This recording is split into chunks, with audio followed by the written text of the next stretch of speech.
You may not know this about me, but I love a good theory.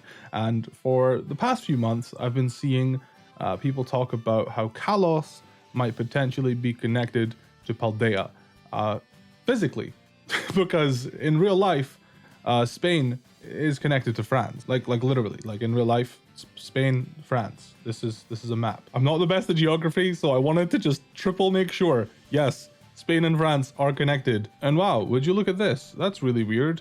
Why do we have what appears to be like room for like why is that there? That is like clearly a DLC area. Like there's no like if and or buts. Like why is it grayed out like this if there weren't intentions for us to access it? This has been obvious, and it just so happens to be neatly placed where we could potentially have a connection with Kalos. This like goes into like great detail. Paldea, Kalos. I don't necessarily think the DLC area would give us full access to Kalos. Like it might not even be Kalos. It might be an area that connects Paldea and Kalos, like a middleman. It might not even be actually Kalos. But the connections between these are clear. And there's more. There's like more coincidences, I guess. Let's talk about it. So obviously, right here we have the Paldea map, and there's a massive hole in the middle of the map, right? It's really strange. Wow, what's going on with that? This is the current sort of speculation as to what happened with it. Easy's weapon fired, and I guess this is where it landed. Is the current speculation. And I think like I think it just makes too much sense for it to just simply be a coincidence. Like I feel like it's just glaringly obvious. Like this thing's like a massive crystal, and then what do you find in the crater of Area Zero? Crystals. And now we have the terastallizing phenomenon. Like look here, Glimmet and Glamora. Glamora's petals are made of crystallized poison energy. It has recently become evident that these petals resemble terajewels. And something I recently just saw, it might have been obvious for you guys sooner, but I noticed this. If you come to Terrablast, you need Glimmet crystals to create it. I mean, it just feels like just so obvious, you know? And because it feels so obvious, it feels like it's not gonna happen because they just love throwing curveballs, don't they? It's Pokemon. That's something I really wanted to write home. Pokemon do stuff like this all the time. They make something glaringly obvious and then they just don't elaborate.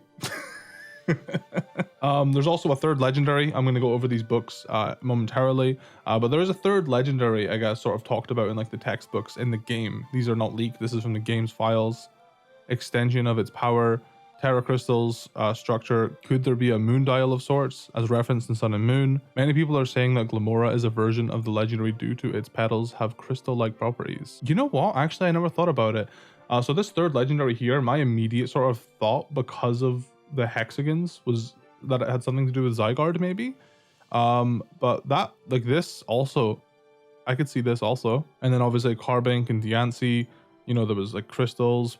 Perhaps the materials that mutates Carbink into Diancie is what the Sundial is made of. Related to Mega Evolution, as it upgrades Mega Rings to make players find Mega Stones hidden throughout Kalos. Like there's so much here, but it goes even deeper. Nintendo, Creatures, and Game Freak have re-registered the X and Y logos in Japan. We do not know the reason. Now, I want to make it clear, this is something they would do anyway, because next year, 2023, is the 10-year anniversary of X and Y's release, which I think a decade later would be the perfect time to go back and revisit the jump to 3D, just to kind of like flex how far you've came, even if a lot of people don't think it's good enough.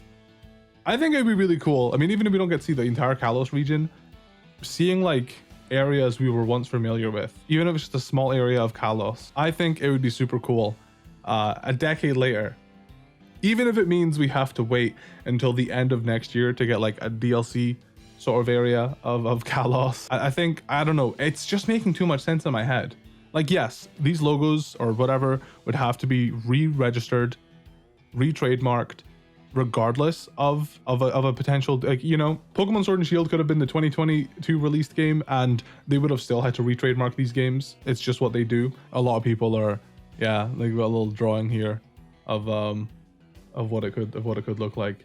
I really hope so, man. That would be so cool. So now that we've established there's some like physical connection here, based on the real world regions of Spain and France and Paldea and Kalos. There's the giant hole, Area Zero. Something that tripped me out is when Sky was actually playing through Pokemon Scarlet and she first got to Area Zero. She was like, Floette's down here. That just reminds me of AZ's Floette. I don't like that. And then I was just like, wait, you're right. And people have been talking about how the ultimate weapon might have been the reason why Floettes are everywhere down there. And then there's this connection, which might be just a little leap, but Area Zero, AZ, Glamora's petals also look like the ultimate weapon, which is something I wanted to look at the Glamora right here. Look at this. Like, there's just so much similarities. There's just so, like, maybe they just took inspiration from their own game. I don't know. It feels like there's just like, this is not just a coincidence anymore. Like, there's just too much. Like, they've put too much thought into this. So one thing I found peculiar is that they have just straight up added every single Pokemon's ability, from what I can see, just back into the game's files, even if there's Pokemon in this game that can't get the ability. So, like, for example, Porygon and Genesect are the only Pokemon that get download. It's available to be searched, but it's none of the Pokemon are in the game. So that also goes for stuff like Desolate Land and Delta Stream. I did that backwards. Delta Stream and Desolate Land. I can't tell if like they maybe just were just like, you know what, this will be like a nice educational resource. So, you know, if people just want to look up what ability does in game, then they can look it up here. But it's very peculiar. I think it definitely got people excited because if you can see right here, Parental Bond is right there. That's obviously an ability that only belongs to a Mega Evolution. You've already seen Delta Stream and Desolate Land. But I'm fairly certain like every ability is in this game. Like, I'm pretty sure. Either way, let's get into the meat and potatoes here. So, the Scarlet book. Yes. So if we read the Scarlet book, a what Pokemon? A what now? And this is it from the game. While separated from the research team in the crater's depths, I found a strange entity. Whether it was a Pokemon or even alive at all, I know not. It bore, I'm not actually sure what could fit. It bore a what? With layers of overlapping hexagons and gleamed brighter than gemstones. Viewed as a whole, it resembled a mysterious brilliant dusk, maybe? The reason I like making videos like this is because I want to hear your guys' input. So whatever the hell this is, it did remind me of Zygarde because of the hexagons, but I mean, it's obviously related to gemstones and Area Zero and stuff like that, because it's talking about being in the crater's depths. And then we have this, an imaginary Pokemon. A drawing of a fantastical Pokemon as envisioned by our sketch artist. The size and ferocity of this strange Pokemon that dwell in Area Zero's lower research tickled the artist's imagination, prompting this sketch of what other species that inhabit these depths might look like. And obviously we know this is like a fusion of like Suicune, Raikou, and Entei. And in the Violet book, we have this. I'm too lazy to open up my Violet copy.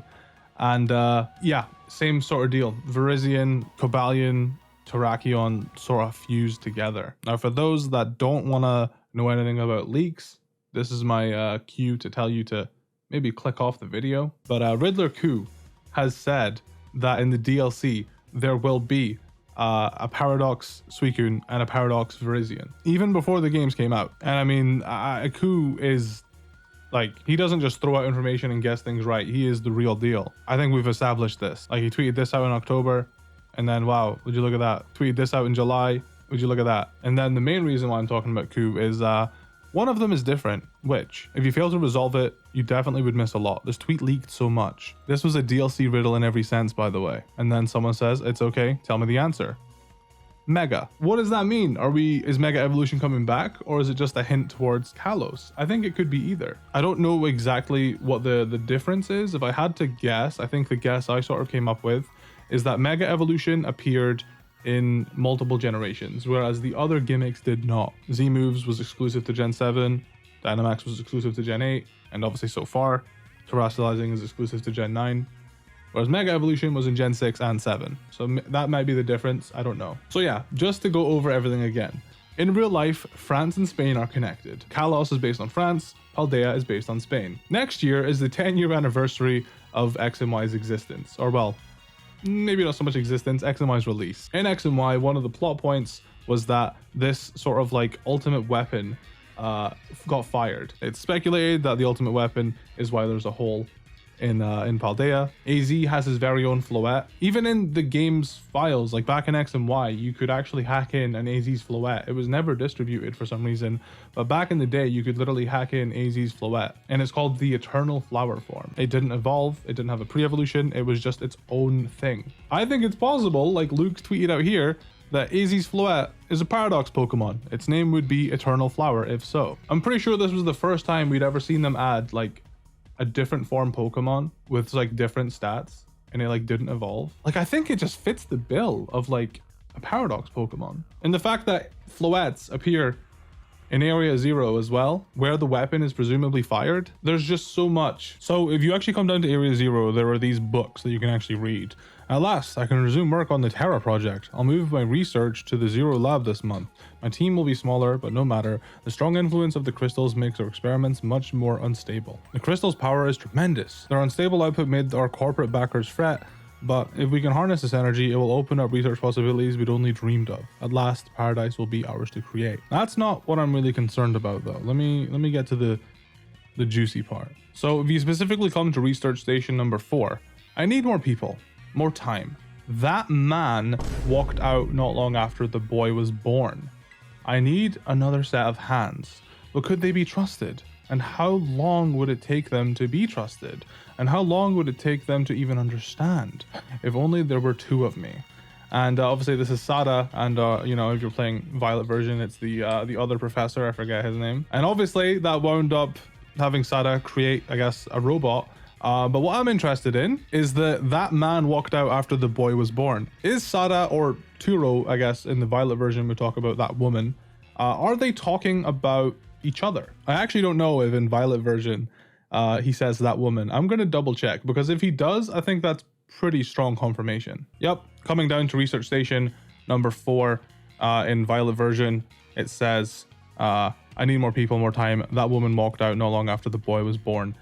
So, I mean, it's not confirmed, but I can only assume they're referring to each other. And that brings me to the point of how cool would it be if in Scarlet version, Turo is alive, and in Violet version, Sada is alive. One of the biggest things about Scarlet and Violet was I just wish that we got to meet the real Sada and the real Turo, because I don't know, we never got to meet them. So that's something I really wanted. And I just think DLC making that a reality would be really cool. There's actually one more thing I want to talk about before we wrap this video up. It's not really related to the whole DLC thing, but I just thought it was interesting and I wanted to just talk about it in general.